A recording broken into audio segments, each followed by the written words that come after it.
Okay, so let's do some tips for using BlueJ. This is for CS141. So what is BlueJ? BlueJ is kind of like Microsoft Word for Java programs. It is what's called an IDE, or Integrated Development Environment. It's basically a special editor for editing Java programs. So one thing to note about BlueJ, you are going to need typically to download and unzip a project file. We're not going to start you off, for the most part, with a blank screen. We're going to start you off with what we usually call starter code or a starter package, a little bit of stuff that you can go ahead and download and use to get started with. So there's kind of a standard procedure here that you need to go ahead and download everything for class, typically from Moodle, potentially from Google Drive, but from somewhere. So what I'm going to do is go ahead and demo that process. So the first thing we need to do is go figure out what file we want to download. So you can't see this, but I've got the screen recording thing here. I'm going to go grab this over here. So, suppose we have a link on Moodle, or we have a link to something in Google Drive. It'll be a zip file, something like this. We want to download this. Let's go ahead and click this. And so we should come up with, here we go, you've chosen to this zip file. We want to go ahead and say, okay, I'd like to save this. And it's going to ask us where. Of course, that's not the right location. I'm going to put it in my 141. I'm going to put a folder here. This is a temporary folder. I'm going to call it temp because I'm going to delete it after I demo this because I already have copies of this somewhere. You probably want to make a folder for CS141 for all your projects there. I'm going to go ahead and save this here. Now I can go look at it. I put it in here. I put it in temp. There it is. Now you notice it's a zip file. I'm doing this on a Mac. If you're doing this on Windows or Linux, it's going to probably look different. The first thing you need to do, you need to unzip this. On a Mac, this is really easy. You double-click it. It fires up the uncompress utility. It unzips it. On Windows, if you double-click it, very unhelpfully, it will let you look into the things inside the zip file. So it'll look like you've been able to open the file. Of course, you didn't open the file. You're just kind of peeking inside the zip file.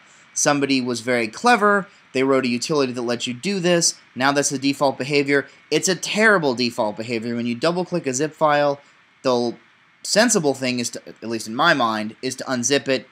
Sadly, that's not what happens. So on Windows, you typically need to right-click or control-click and go look through the menu for something like uncompress or send to uncompress or something like that. Or you can explicitly start up a zip utility and tell it to unzip. But very important, first thing you do when you download starter package, a starter project, some sort of zipped up BlueJ project, you've got to unzip it. On a Mac, that's easy.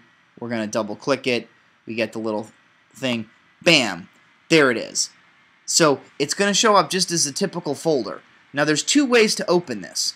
One way, go inside the folder, find the little package.bluej file. It'll typically have a little BlueJ icon.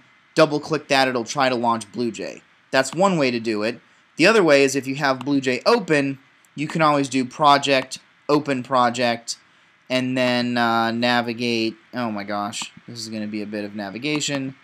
141, temp, and then you'll see the folder itself shows up with the little BlueJ icon. It's almost like you're opening the entire folder. So that's what I'm going to do. I'm going to go ahead and open this up. You can see, great, I've got 3 little programs inside there. So that's the first thing to keep in mind. You got to download the zip file, unzip the zip file, and then open it with BlueJ in order to get access to the programs that are inside. So let's go back to some slidage here. Where's the present button? What? What do you mean there's no present button? Why am I not seeing the present button? What? What am I doing? Oh, it's hidden behind. So you can't see this, but there's a little icon for screencasting because I'm using QuickTime to do a screencast. So that's what we've got going on there for unzipping the project, getting things started up. Now the next thing, Java code is written in the Java programming language. The code is going to be stored in a file with a .java extension at the end of the file, and the code that's in there, this is considered a high-level programming language. Now you might look at this and think, that doesn't really look very high-level to me. I think of high-level as, English, not, something that looks very technical. But I assure you, writing code in Java is vastly preferable to writing code in, like, binary, which is not a very high-level language. So one thing about this high-level Java language, Java itself can't really run the high-level language until it's been converted through a process called compilation to a lower-level language that Java is able to actually run better. Now, actually, there's multiple levels of compilation that happen. The .java file gets converted to what's called a .class file. You then run that through what's called the Java virtual machine, which then further compiles that .class file down to assembly code. And actually, there's optimizers that can take parts of the assembly code and recompile that to make it even faster. There's actually multiple different levels of compilation that are happening, but for our purposes, we really just care that there's the high-level .java files and the low-level .class files. Now what I'm going to do is demo what these actually look like behind the scenes. So when you're viewing things with BlueJ, not behind the scenes, this is a .java file, this is a .java file, this is a .java file. Now if you open it, it opens up, hey, look at this, it's got fancy highlighting. We'll go over what all of this stuff means, but basically we look at this, oh fantastic, it looks like code, and BlueJ knows that it's code, and so it's interpreting it as code, and in fact up here it's even saying source code, because it knows that this is source code, this is a .java file.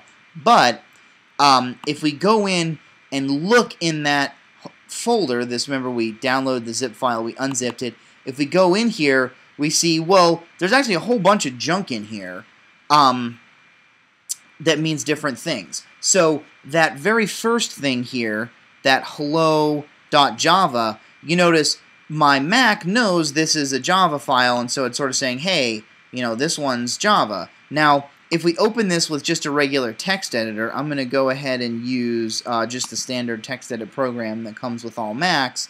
We sort of look at this, you'll see this is exactly the stuff, believe it or not, that we were seeing in BlueJ, but see how BlueJ's got, like, it's got colors in it, and this stuff is in blue, and this stuff is in gray, and that stuff's in green, and it's like, wow, this looks so exciting, this just totally pops to the eye, I love it. And then we look at just the raw text file, and it's like, oh, wow, this looks kind of boring. And there's no visual cues as to what the different pieces of the text mean. It's just literal text. Now, that actually makes sense. At some level, your code is just sort of a regular text file. It's just characters that you've typed out. BlueJ, because it's a special program that's a program editor, knows that this is a Java program, and so it's able to interpret certain cues about it. But this is actually what the high-level language looks like if you just open the file off of your file system with a regular text editor. I don't recommend doing that. You don't really have, like back in the olden days, like in the 90s, this is what we had to do, and the 90s were terrible for a number of reasons. Not least of which is the lack of really cool editors. Also, the fashion was really weird. We were like wearing flannel shirts and jeans and like drinking a lot of coffee, and everyone wanted to live in Seattle or something. I'm just kidding. Not everything was like that. Anyway, this is what the code looks like if you open it just as text. I'm going to go ahead and close this text editor. Now, I want to show you one other thing. So this is helloworld.java. This file here, these are special BlueJ files. CTXT actually stands for context. Believe it or not, that's actually telling you, like, within this window, where do you want it. So, like, if I put this thing over here, close BlueJ and reopen this project, it'll know to, like, drop this thing here. That's actually what's being stored in there. So that's not particularly interesting. But this is the other interesting part. This is the .class file. This has taken this high-level language, it's compiled it down to a lower-level language. this is going to be a terrible idea, but I'm going to try it anyway. I'm going to try to open this with text edit. So let's see how this goes. Where are you, text edit? There you are.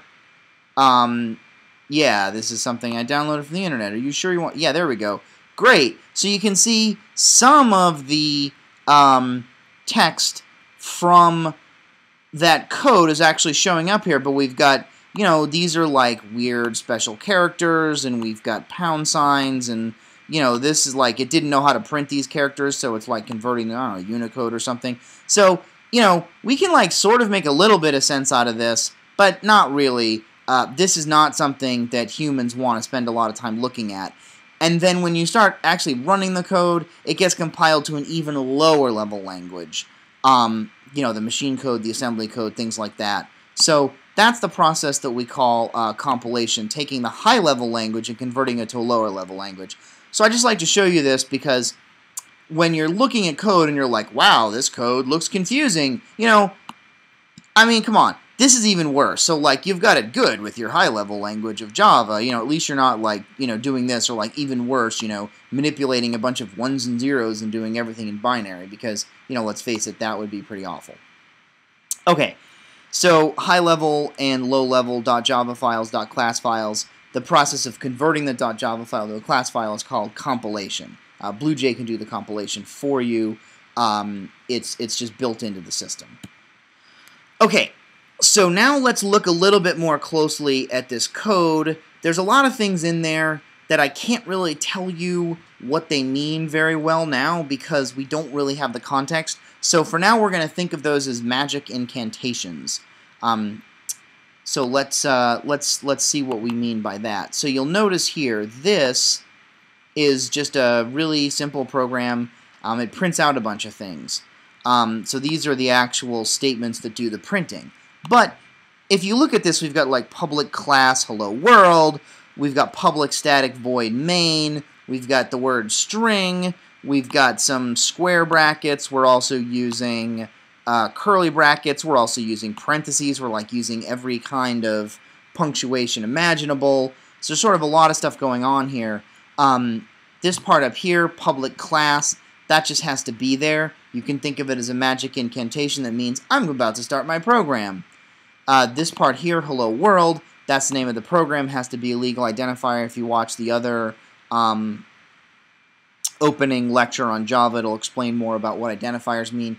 This part here, public static void main, I can't really explain what this means yet. We don't have enough context. So for now, you can think of it just as a magic incantation that has to be there. I know that's not very satisfying, but that's kind of what we are stuck with.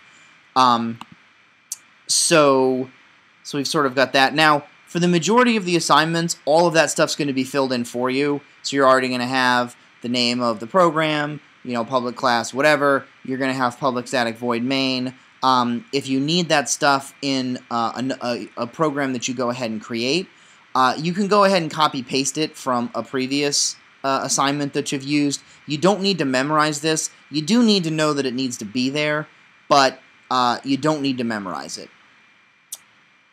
Okay, so some other things about source code that we need to talk about. Comments. Comments are notes for the programmer. These are actually ignored by the compiler, that compilation process that converts the high-level Java code into the lower-level class files, and even lower-level things below that. The comments are ignored by that entire process. These are notes that programmers leave for each other, or sometimes that a programmer leaves for the future version of themselves. You would be amazed the number of times that I write some code and then I don't put in any comments, and then like 3 months later I need to use that code for something else and it doesn't quite work, or I need to change it, and I look at the code and I'm like, what the hell was I doing here? I don't remember any of this. And then of course I didn't leave myself any comments to explain what I was doing there. It's a terrible feeling. So let's talk a little bit about the two kinds of comments. So this is one kind of comment. It starts with /* or /*, and it ends with a */. BlueJ knows that this is a comment, so you can see it's highlighting it kind of in blue.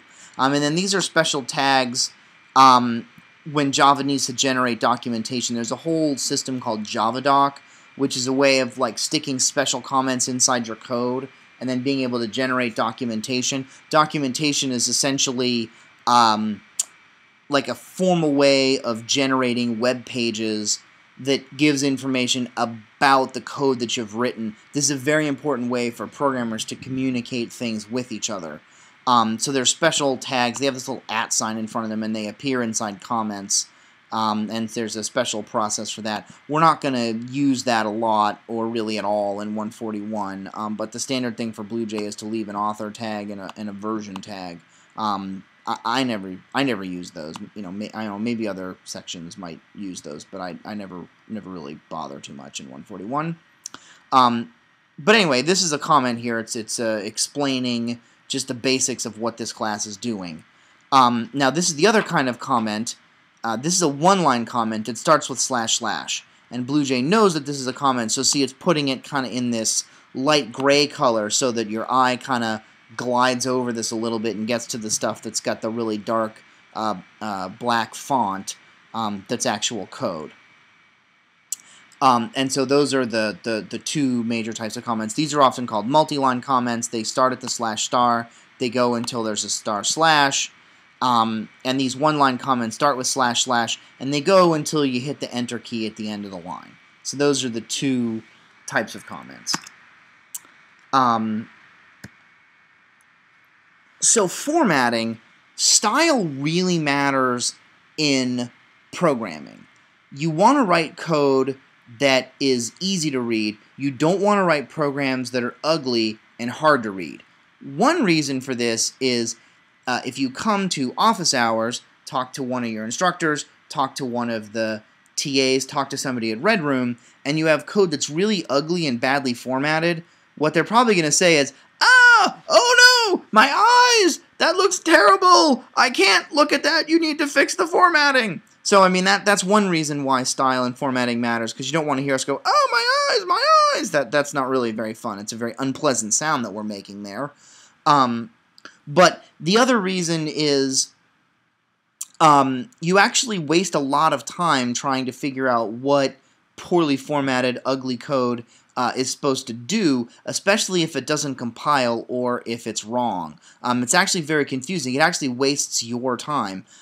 So if you spend a little bit of extra time learning some little tricks for how to produce clean, elegant, legible code, it actually saves you time in the long run. I know it seems like I'm being really pedantic and kind of annoying the heck out of you right now, but you got to put in a little bit of time up front to write beautiful code to save you time later on fixing and debugging things. So one of the most important things about coding for style, we've got to talk about brackets. So going back in here to BlueJ, you'll notice here we've got this opening comment, we've got public class hello world, now we've got a curly bracket, an open curly bracket, and down here we've got a closed curly bracket. And if I put the cursor here after this curly bracket, you notice it highlights this one, and then if I put the cursor down here at the end of this curly bracket, you notice it highlights this one. That's because these brackets are matching brackets. They're matched with each other.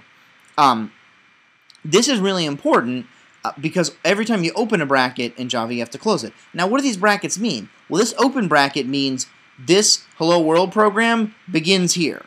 This closing bracket means the Hello World program ends here. Begin and end. Now, what does a Hello World program have inside it? Well, it has this main method or main function, the magic incantation public static void main, which has inside it 3 print statements. You'll notice that this is indented. This is indented so that you can visually see, hey, this is owned by this. So the Hello World program contains and owns this. Now these statements down here, these are indented because they're owned by this main method or main function. This is really important. Visually, you can just kind of look at this, and the indentation tells you what is part of what. For this example, not such a big deal, right, because there's not a whole lot of things going on here, but for future examples, this is definitely something you want to keep in mind because we're going to have a lot more than just like a couple of statements in there. Now you'll notice that this main here, it also has an open bracket and a closed bracket, and these, each one's on their own line, and you've got this really clear sense of what's going on here, what's owned by what. We can use BlueJ, put the cursor here, it's telling us, okay, hey, look, we got a closing bracket that corresponds there. Then we've got this stuff indented down here. Now, the brackets are really, really important. One of the really common errors that introductory students will make is they'll leave the brackets out, or they'll not put the brackets, sort of the closing brackets, on their own line. A lot of times you'll see people, I don't know, they'll do stuff like this. They'll put the closing bracket here. Don't do that, because, right, when I look at this now, like, I'm like, well, where's the closing bracket? Oh, I got to sort of look and figure out, well, it kind of looks like it's there, you know. There's a parenthesis here, there's a bracket there. That's kind of just put it on its own line. It makes it look a whole lot better. So that's some stuff about brackets with begin and end. You need to have brackets around essentially every unit in your program, around all of the code that's going to be in your program, and then inside each function. You'll also use brackets when we learn about control statements, ifs. You'll also use brackets for different loop constructs, for loops, while loops, things like that. Brackets are very, very, very important in Java. You're going to have to be very, very diligent about getting your brackets clean and matched up. Now, whitespace is another key thing for style. Whitespace is necessary in a lot of different places, so you certainly need it between public and class. For example, up here, you'll notice Java knows that public is a special word and class is a special word. These need to have a space between them. They can have more than one space between them, right? They can actually have tabs between them if you want. They can have enter keys between them. This looks terrible, but it's legal. You have to have at least one white space. You cannot have 0 white spaces. You notice when I do that, the syntax highlighting, the font coloring, gets all screwed up, right? We need to have at least one space here so we know that it's not just the single word public class, which has no meaning in Java. It's the words public and then class. So that's one very important thing there to keep in mind about whitespace. You don't need whitespace, for example, here between the closing parenthesis and the semicolon, but you could have it. It's okay to have it there. It's not wrong. Same thing with arithmetic expressions. 2 plus 4 or 2 space plus space 4, those mean the same thing. Eventually you sort of develop instincts about white spaces. It's sort of hard to describe. But for now, any place you need a white space, that means you must have one or more white spaces. But what constitutes a white space, you could have new lines, you could have tabs, whatever, but there's places where you need at least one white space. So let's talk a little bit more about formatting, how to use the editor to help you with the formatting. BlueJ has a lot of things built into it to try to help you with your formatting. So the first thing is the enter key. Okay, now if you're gonna, suppose we want to add a print statement in between this statement and this statement. The correct thing to do, go to the end of the line of the statement before where you want your new statement to go, hit enter. Now you notice, I hit enter, that jumped to the next line, but it indented it to line up with the statement before it, right? This is really, really, really nice. Now, if I don't do that, right, if I hadn't done that, if I like, I don't know, go down here and hit enter, that'll jump to a new line, but then when I go back to this one, see, it's not indented. My cursor's back here, that's less good. So the quickest way to get where you need to go to the end of the line before, hit enter, bam! BlueJ puts the cursor right there. This might not be how you would do things with Microsoft Word or with other editors, but it's a good thing to do. Get in the habit of doing that. Going to the end of the line, using enter, it'll jump you to the right place, right? So that's the first thing to keep in mind. Using BlueJ to match your brackets, I kind of talked about this already. The first thing to do is to keep in mind you put the cursor here. It highlights the opening bracket. If there's only a few statements, that's not a big deal. When you have a program that's 300 lines long and your brackets don't match up, this is extremely useful. So at the end of a closing bracket, matches the corresponding opening bracket. just inside of an opening bracket matches the corresponding closing bracket.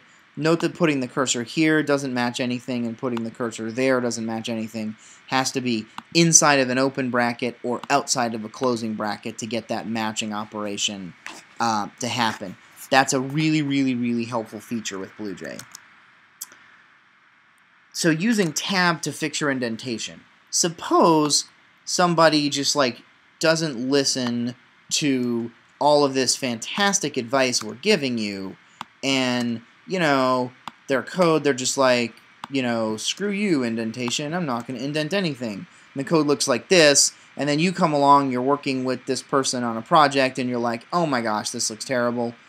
If you go to the beginning of a line and hit tab, BlueJ will indent it to where it thinks it needs to go. Now, it's going to indent it based on what's happening in the previous couple of lines. So indenting from here means something, oh, I guess that does mean the same thing as indenting from there. So once this line is indented, this will know where to go, and then this will know where to go. Notice that this indented and then indented again, right? If you go to the beginning of a line that's not indented properly and hit tab, it will try to indent it to the right place. So that's a very important thing to keep in mind with BlueJ. Tab doesn't mean what it means in other contexts. Tab means, especially if it's the beginning of a line, let me try to indent to the right place for where this line needs to be. So if you need to just fix a couple of lines, you start at the first one that's in the wrong place, and you can just kind of go and tab each of them. Now if you have a lot of stuff to fix, you maybe have 10 or 20 or 100 lines, you don't want to go tab each of 100 different lines. That would be terrible. There's got to be some way to automate this process, and of course there is. Come up here, under the Edit menu, you have this Auto Layout option. This is fantastic. If you auto layout, look at that. It tries to indent the entire file and fix everything as best it can. Now, if your code is wrong, like sufficiently wrong, BlueJ will not be able to auto lay it out properly. That's actually an indication that your code is wrong if BlueJ can't auto lay it out correctly. So a good example of this, if you're missing your opening bracket and you like do an auto layout, you know, anytime you do an auto layout and everything sort of like ends up left justified, you're almost certainly missing an open bracket somewhere. So, you know, put that guy in, do the auto layout, bam, looks much better. Similarly, if you're missing a close bracket and you do an auto layout, watch what happens. The last curly bracket is not lined up all the way to the left. It's not left justified. The last closing bracket of any correct Java program, if you do an auto layout in BlueJ, should always be left justified. If it's not, then that means you're missing a closing bracket somewhere, so you can put one in. Oh, and one thing that drives us all bonkers, if you're missing closing brackets, don't just like stick them all in the same line. I mean, that just looks terrible. Why would, ugh, just looking at this, oh my gosh, it looks terrible. Oh, ugh, gotta put it on a separate line. Oh, doesn't that just look better? Can't you just feel the aesthetic of this just looking beautiful? Ah, love it. Looks much better. So, to recap. So, use Enter strategically for new lines. Go to the end of the line before where you want the new line. Hit Enter. BlueJ will automatically indent to the proper place. You can use BlueJ to help you try to match up your brackets. You can use Tab to fix one or two lines. You can also use Tab if you have a blank line and you just want to jump the cursor to where BlueJ thinks it needs to be. Tab works for that as well. And use auto indent all the time. If you come in to ask for help with your code, you go to Red Room, you talk to the TAs, you come talk to one of your instructors, and your code like looks terrible, probably the first thing we're going to do, I mean after we go, oh, my eyes, the code looks bad, ah!